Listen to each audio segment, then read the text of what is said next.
আসসালামু আলাইকুম বন্ধুরা, কেমন আছেন? আশা করি সকলে ভালো আছেন। আমাদের পৃথিবীতে অসংখ্য প্রজাতির বাস রয়েছে। এইসব বাসের মধ্যে অন্যতম সুন্দর একটি বাসের নাম হলো স্বর্ণাবাস। এই স্বর্ণাবাসের কিভাবে চারা বানাতে হয় কঞ্চি দিয়ে, তা আজকে আমি আপনাদেরকে দেখাবো। তাই ভিডিওটা না টেনে সম্পূর্ণ দেখার অনুরোধ রইল। আমি চারাটি বানানোর জন্য একটি 5 লিটারের বোতল কেটে নিয়েছি। যেহেতু আমি কঞ্চি দিয়ে চারা বানাবো, এজন্য মাটিটা অনেক ঝুরঝুরে করে নেব এবং একটি কঞ্চির অনেকগুলো গিরে থাকতে পারে। এজন্য আমি বাড়তি 2টা পলিথিনে মাটি ভরে রাখবো অতিরিক্ত এক্সট্রা হিসেবে। 2টা পলিথিনেই আমার প্রায় মাটি ভরা শেষ।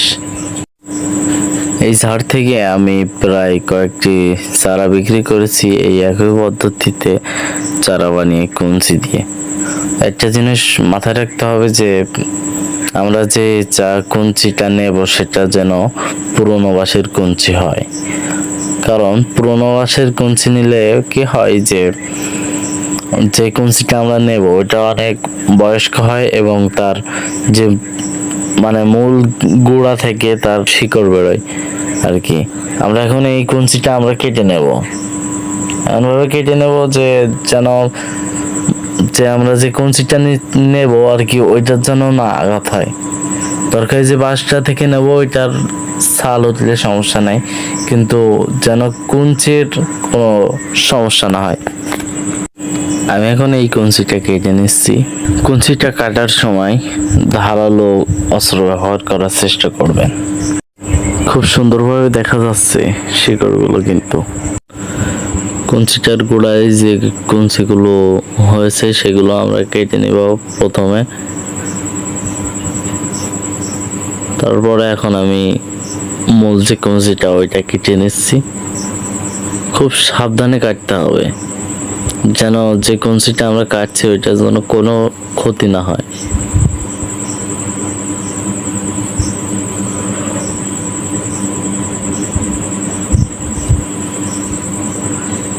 ছালটা কিন্তু উঠে গেল, কিন্তু কোনো সমস্যা নাই।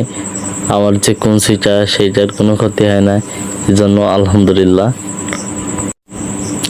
এবার আমি এই ছালটাকে কেটে নেব, একটু বাড়তি রাখবো যাতে কোনো প্রকার শিকড়ে কোনো সমস্যা না হয়। এরপরে উপরে যে পালছি আছে ওর 1-1.5 ইঞ্চি উপর থেকে আমি কেটে নিচ্ছি আমি। যেহেতু কঞ্চিটা ছোট এজন্য আমি আর লাগাবো না, এই একটা চারাই লাগাবো।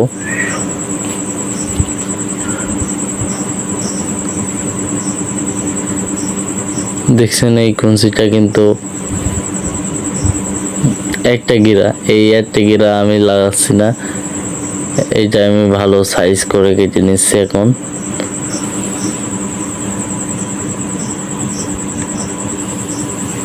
দেখছেন শিকড়ের কিন্তু কোনো ক্ষতি হয় নাই। আপনারা খুব সাবধানে কাটবেন আমার মতো। আর কঞ্চিগুলো 2-1টা পালছি রাখবেন যাতে আপনি লাগানোর পরে বোঝা যায় যে মরে গিয়েছে কি বেঁচে আছে, যে এটা বোঝার জন্য পাতা শুদ্ধ একটি পালছি রেখে দিবেন। আমি মাটিটা ঢেলে নিলাম, যেহেতু আমি আর লাগাবো না এজন্য আমার পলিথিনের মাটিটা আমি এখানে দিচ্ছি, যার জন্য আমার সহজ হবে। আমি মাঝখানে লাগাতাম, কিন্তু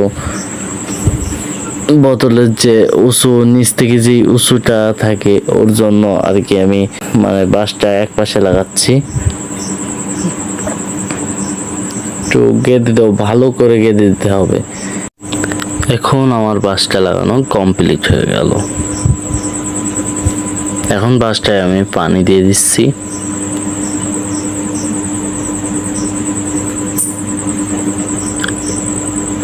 পানি দেওয়ার পরে এখান থেকে কিছু মাটি আমি এরপরে উপরে দিয়ে দেবো, যাতে এর তলে মাটির তলে পানিটুক যাতে থেকে যায় আর কি।